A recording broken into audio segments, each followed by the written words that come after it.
Hello friends, स्वागत है मेरे चैनल पर। और आज फिजिक्स की क्लास में भौतिक विज्ञान का जो पहला चैप्टर पहला टॉपिक चल रहा था उस पर आपको डिफिनेशन और अच्छी स्थिति में वैद्युत क्षेत्र की तीव्रता का आपको जो व्यंजक था वो स्थापित करवाया गया था। उसी के आगे का एक आपका ये हेडिंग है, उसकी आगे डिस्कस करने वाले हैं वैद्युत द्विध्रुव यानी इलेक्ट्रिक डिपोल के बारे में। इलेक्ट्रिक डिपोल क्या होता है, वैद्युत द्विध्रुव क्या होता है। ऐसा निकाय जिसमें दो बराबर परंतु विपरीत प्रकार के बिंदु आवेश प्लस तथा माइनस क्यू आवेश, प्लस क्यू आवेश तथा माइनस क्यू आवेश एक दूसरे से अल्प दूरी पर, अल्प दूरी क्या है इसकी 2L है, 2L है अल्प दूरी, स्थित हो तो ऐसे निकाय को वैद्युत द्विध्रुव कहा जाता है या वैद्युत द्विध्रुव कहलाता है। यानी ऐसा निकाय जिस पर माइनस क्यू आवेश और प्लस क्यू आवेश सबसे अल्प दूरी यानी 2L दूरी पर रखे हों तो ऐसे निकाय को वैद्युत द्विध्रुव कहते हैं, इलेक्ट्रिक डिपोल कहते हैं। इसके उदाहरण हैं, वैद्युत द्विध्रुव के उदाहरण हैं HCl, H2O जिसको जल कहते हैं, HCl हाइड्रोक्लोरिक अम्ल होता है, और हाइड्रोजन ब्रोमाइड यानी HBr, और ammonia NH3, methane CH4, carbon dioxide CO2। ये इनके अणु जो हैं ये आपके वैद्युत द्विध्रुव का कार्य करते हैं, इलेक्ट्रिक डिपोल का कार्य करते हैं। ये इसके एग्जाम्पल हैं, पोटेशियम आयोडाइड भी इसमें शामिल किया गया है। तो एग्जाम में अगर पूछता है कि वैद्युत द्विध्रुव के उदाहरण क्या हैं तो आप इनमें से कोई भी आप लिख सकते हैं। इसके बाद अगली हेडिंग है वैद्युत द्विध्रुव का आघूर्ण। वैद्युत द्विध्रुव का आघूर्ण क्या है?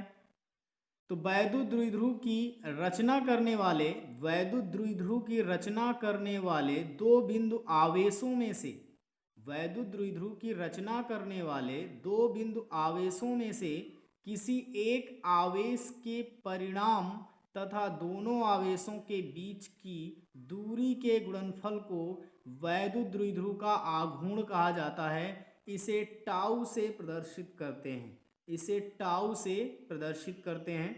वैद्युत द्विध्रुव की रचना करने वाले, जैसे कि वैद्युत द्विध्रुव है वो माइनस क्यू आवेश और प्लस क्यू आवेश से अल्प दूरी 2L पर रखी है, उसकी रचना कर रहा है, तो उसकी रचना करने वाले आवेश जो होते हैं, आवेश उनके परिणाम जो है दोनों आवेशों के बीच की दूरी के गुणनफल के बराबर होता है, उसे ही वैद्युत द्विध्रुव का आघूर्ण कहते हैं। जैसे कि आप डिफिनेशन देख सकते हैं, वैद्युत द्विध्रुव की रचना करने वाले दो बिंदु आवेशों में से किसी एक आवेश के परिणाम तथा दोनों आवेशों के बीच के दूरी के गुणनफल को वैद्युत द्विध्रुव का आघूर्ण कहते हैं। यह एक सदिश राशि है, यह एक सदिश राशि है जिसे टाउ से प्रदर्शित करते हैं। आगे देख सकते हैं, जैसे कि यहाँ लिखा हुआ है पी वेक्टर, यानी यह सदिश राशि है इसलिए इसे पी टाउ से प्रदर्शित करते हैं। पी वेक्टर जो वैद्युत द्विध्रुव आघूर्ण होता है, तो पी वेक्टर बराबर आपका हो जाएगा, देखिए जो टाउ है वो बलयुग्म है, तो ये वैद्युत द्विध्रुव को पी से प्रदर्शित करते हैं, कैपिटल पी से। तो P vector equal to L Q. 2L क्या है? 2L है इन दो बिंदुओं यानी दो आवेशों के बीच की दूरी। यही एक निकाय है जो इस पर कार्य करती है। तो टाउ जो होता है वो बलयुग्म होता है जो इस पर कार्य करता है, लेकिन जो पी होता है ये वास्तविक में वैद्युत द्विध्रुव आघूर्ण होता है। वास्तविक में वैद्युत द्विध्रुव का आघूर्ण होता है पी, और जो टाउ होता है वो बलयुग्म होता है। तो पी वेक्टर बराबर 2L क्यू। 2L क्या है? L क्या है? 2L क्या है? दो बिंदुओं के बीच की दूरी है वैद्युत द्विध्रुव के, तो ये एक वैद्युत द्विध्रुव का कार्य कर रहा है, यानी पी वेक्टर। पी वेक्टर एक सदिश राशि है, तो पी वेक्टर क्या है? वैद्युत द्विध्रुव है जो जिसका मान 2L क्यू है, क्योंकि दो बिंदुओं के आवेशों के बीच की दूरी क्या है? 2L। तो P बराबर 2L क्यू, और इसकी बीमा हो जाएगी LTA, क्योंकि दूरी की L होती है, आवेश की AT होती है, इसलिए इसकी बीमा हो जाएगी LTA। और इसका मात्रक हो जाएगा कुलाम मीटर, कुलाम मीटर। और SI पद्धति में इसकी मात्रक की बात करें तो metre second ampere, metre second ampere है SI पद्धति में इसका मात्रक है।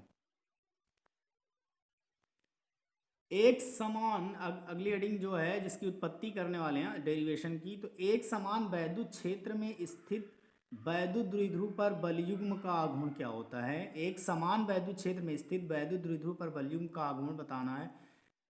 तो यदि किसी वैद्युत को एक समान, यानी वैद्युत द्विध्रुव जो है डिपोल जिसको बोलते हैं, यदि किसी वैद्युत द्विध्रुव को एक समान वैद्युत क्षेत्र कैपिटल ई में रखा जाए, कैपिटल ई में यानी वैद्युत क्षेत्र ई होता है, यदि किसी वैद्युत द्विध्रुव को एक समान वैद्युत क्षेत्र ई में रखा जाए तो वैद्युत द्विध्रुव पर एक बलयुग्म कार्य करने लगता है जो वैद्युत द्विध्रुव को वैद्युत क्षेत्र की दिशा में लाने का प्रयत्न करता है। तो उसको हम कहते हैं वैद्युत द्विध्रुव बलयुग्म। वैद्युत द्विध्रुव का बलयुग्म यानी उस पर कोई बलयुग्म कार्य कर रहा है। यदि किसी वैद्युत द्विध्रुव को एक समान वैद्युत क्षेत्र ई में रखा जाए तो वैद्युत द्विध्रुव पर एक बलयुग्म आघूर्ण कार्य करने लगता है जो वैद्युत द्विध्रुव को वैद्युत क्षेत्र की दिशा में लाने का प्रयत्न करता है।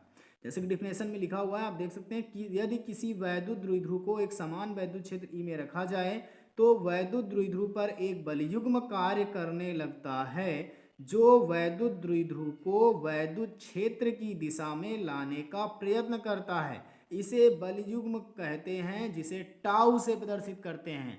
तो बलयुग्म को टाउ से प्रदर्शित करते हैं और वैद्युत द्विध्रुव को कैपिटल पी से। तो ये कन्फ्यूजन मत रहिएगा क्योंकि उसमें थोड़ी सी गलती हो गई थी।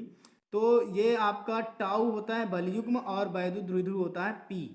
तो बलयुग्म को टाउ से प्रदर्शित किया जाता है। तो टाउ बराबर एक सूत्र होता है, एक बल का परिणाम गुणे दोनों बलों की प्रक्रिया के रेखाओं के बीच की दूरी जो लंबवत होनी चाहिए। तो टाउ बराबर होता है टाउ बराबर एक बल का परिणाम गुणे दोनों बलों की क्रिया रेखाओं के बीच की लंबवत दूरी। तो ये फिगर आप देख सकते हैं, ये वैद्युत द्विध्रुव का एक निकाय है जिसमें वैद्युत क्षेत्र के अंदर ये बना हुआ है, जिस पर ये -q से +q आवेश की दूरी 2l है, क्योंकि वैद्युत द्विध्रुव निकाय की दो आवेशों के बीच की दूरी 2l होती है। और इसमें 90 डिग्री का कोण बना रहा, मान लिया जाए ये समकोण कोण बना रहा है, इसलिए थीटा कोण यहाँ पर जो होगा ए बी हमने मान लिया कि -q आवेश से +q आवेश की दूरी ए बी है, जिसमें की दूरी जो है ए बी की वो 2l है। -q आवेश +q आवेश, ए सिरे पर +q आवेश है, बी सिरे पर -q आवेश है। तो +q आवेश और -q आवेश की जो बीच की दूरी होती है वो 2l होती है, तभी एक वैद्युत द्विध्रुव का निकाय बनता है। यहाँ से हमने डॉट डॉट कर दिया, इसको हमने थीटा मान लिया। तो इस जो ये कोण समकोण है तो हमको AC, ये जो AC है ये AC की दूरी चाहिए। तो AC की दूरी चाहने के लिए हमने इसमें साइन थीटा लगा दिया। तो साइन थीटा बराबर क्या होता है, लंब बटे कर्ण। तो इस कोण के लिए ये लंब हो जाएगा AC। तो AC की वैल्यू जब हम निकालेंगे तो क्या होता है कि कर्ण स्क्वायर बराबर लंब स्क्वायर, कर्ण स्क्वायर बराबर लंब स्क्वायर प्लस में आधार स्क्वायर। तो कर्ण और आधार स्क्वायर का इसमें फॉर्मूला लगा करके आप इसको सॉल्व कर सकते हैं, क्योंकि लंब बटे कर्ण होता है। तो लंब आपके ये हो जाएगा, कर्ण ये हो जाएगा। तो कर्ण है क्या, 2l। तो अगर हम इसमें पाइथागोरस प्रमेय लगाएंगे तो पाइथागोरस प्रमेय से क्या होगा, क्योंकि साइन थीटा बराबर क्या होता है, साइन थीटा बराबर होता है लंब बटे कर्ण। तो लंब इसमें AC है और बटे में कर्ण क्या है, 2l है, क्योंकि कर्ण क्या है यहाँ देख सकते हैं आप कि AB जो है कर्ण है इस कोण के लिए, क्योंकि इस कोण के लिए ये वाली इसकी सामने वाली भुजा जो 90 डिग्री कोण बना रही है, इसके सामने वाली भुजा लंब हो जाएगी और ये कर्ण हो जाएगा। तो लंब AC है और कर्ण 2l है, क्योंकि ये 2l साइन थीटा कहाँ से आया है इसके बारे में बता रहे हैं। तो समकोण के लिए यहाँ जब साइन थीटा लगाएंगे तो साइन थीटा बराबर तो होता है लंब बटे कर्ण, तो लंब हो गया AC, कर्ण हो गया 2l। तो AC की वैल्यू क्या आ जाएगी, 2l जब इधर जाएगा तो AC की वैल्यू आ जाएगी 2l साइन थीटा। तो इसीलिए ये 2l साइन थीटा आया हुआ है AC का मान। तो आप समझ सकते हैं। इसके बाद हम बात करते हैं कि आप यहाँ फॉर्मूला रखेंगे कि टाउ बराबर होता है एक बल का परिणाम गुणे दोनों बलों की क्रिया रेखाओं के बीच की लंबवत दूरी। तो आप देख सकते हैं कि टाउ बराबर F गुणे AC क्या, दो क्रिया रेखाओं के बीच की लंबवत दूरी है, दो क्रिया रेखाओं के बीच की लंबवत दूरी है। तो टाउ बराबर F गुणे AC। तो F का मान क्या है, क्योंकि बल क्या होता है EQ यानी वैद्युत क्षेत्र गुणे आवेश, इसलिए यहाँ पर EQ हो गया।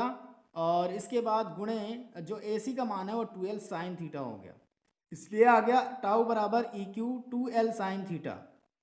और आपको जब इसको आप सॉल्व करेंगे तो ये आ जाएगा 2LQ E साइन थीटा। तो 2LQ क्या होता है, वैद्युत द्विध्रुव होता है, जो वैद्युत द्विध्रुव होता है जिसे पी से प्रदर्शित करते हैं, तो इसकी जगह पर हम पी रख सकते हैं। तो टाउ बराबर आ जाएगा P E sine theta, tau बराबर पी ई साइन थीटा, जिसका मात्रक होता है न्यूटन मीटर। क्या होता है? Newton metre. तो टाउ बराबर पी ई साइन थीटा, इसका मात्रक न्यूटन मीटर होता है। और यहाँ से आप देख सकते हैं कि साइन थीटा का मान कैसे निकाला गया है। वैसे ही पाइथागोरस हमने समझा दिया, वैसे ही उससे आप 12 साइन थीटा निकाल सकते हैं इसी का मान। तो इसका फॉर्मूला याद रखना पड़ेगा कि टाउ बराबर क्या होता है। आप ऐसी वैद्युत बल रेखाएं खींचेंगे, एक वैद्युत द्विध्रुव निकाय बनाएंगे, इसको डॉट डॉट करेंगे और ये थीटा हो जाएगा। इसके सामने वाली भुजा AC का मान आपको नहीं पता है तो पाइथागोरस प्रमेय से लगा लेंगे, क्योंकि ये वैद्युत द्विध्रुव का निकाय है। आपको पता है माइनस क्यू प्लस क्यू आवेश से 12 दूरी पर जो स्थित होते हैं विपरीत चिन्ह के, तो उसे हम कहते हैं वैद्युत द्विध्रुव का निकाय। तो इससे हमने डॉट डॉट लाइन खींच दी। इसका मान निकालने के लिए हमने पाइथागोरस प्रमेय यूज किया है और पाइथागोरस प्रमेय से हमने 12 साइन थीटा निकाल लिया है साइन थीटा लगा करके। और हमको पता है टाउ बराबर फार्मूला होता है एक बल का परिणाम गुणे दोनों बलों की क्रिया रेखाओं के बीच की लंबवत दूरी। इसलिए टाउ बराबर तो बल का परिणाम F हो गया गुणे दोनों क्रिया रेखाओं के बीच की दूरी लंबवत दूरी हो गई AC, क्योंकि इसकी लंबवत दूरी यही है तो AC हो गई। और AC क्या हो? AC हमने पाइथागोरस प्रमेय से निकाला है 12 साइन थीटा, तो 12 साइन थीटा हो गया। इसके बाद बात करते हैं कि जो F है इसका मान EQ क्यों है? क्योंकि EQ इसलिए है क्योंकि बल का सूत्र है, क्योंकि बल कार्य बटे कार्य गुणे विस्थापन होता है। तो कार्य इसने कितना किया है? वैद्युत क्षेत्र के बराबर। और इसमें बल कितना लग रहा है? F लग रहा है आवेश, और इससे दूरी जो है बल की वो हो जाएगी EQ। तो F बराबर हो जाएगा EQ। यानी आपको यहाँ दिखा एक बल का परिणाम, तो एक बल का परिणाम होगा F बराबर EQ। तो F बराबर आप EQ रख देंगे और AC का मान 12 साइन थीटा रख देंगे। इसलिए ये आ जाएगा EQ, तो आपका आ जाएगा 12Q E साइन थीटा। तो 12Q होता है वैद्युत द्विध्रुव, तो इसको P से प्रदर्शित करते हैं, तो ये हो जाएगा टाउ P साइन थीटा। तो आप इसको याद कर सकते हैं tau P sine theta directly. और टाउ यानी बल युग्म के आघूर्ण का मात्रक जो होता है न्यूटन मीटर होता है। न्यूटन मीटर होता है बल युग्म के आघूर्ण का मात्रक। तो ये रहे आज के कुछ टॉपिक, कुछ हेडिंग और एक डेरिवेशन। तो आप इसको समझ सकते हैं। अगर वीडियो अच्छी लगी हो तो वीडियो को लाइक कर दीजिएगा। अगर चैनल में नए हैं तो चैनल को सब्सक्राइब कर लीजिए। इसी तरह की वीडियो आपको हमारे चैनल में मिलती रहेंगी। ठीक है, तो मिलते हैं नेक्स्ट वीडियो में। तब तक के लिए बाय बाय, टेक केयर।